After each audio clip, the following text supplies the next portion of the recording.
আমার হুসাইনকে শহীদ করে দিল।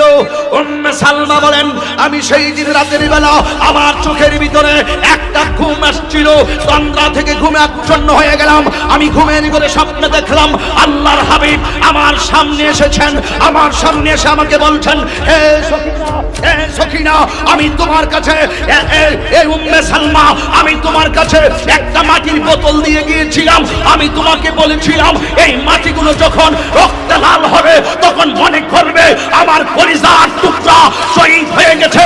এই উম্মে সালমা, আমি তোমাকে বলছি তুমি ওই বোতলের মাটির খবরটা নাও। উম্মে সালমা বলেন, ইয়া রাসূলুল্লাহ, মাটির খবর নেব পরে, আগে বলুন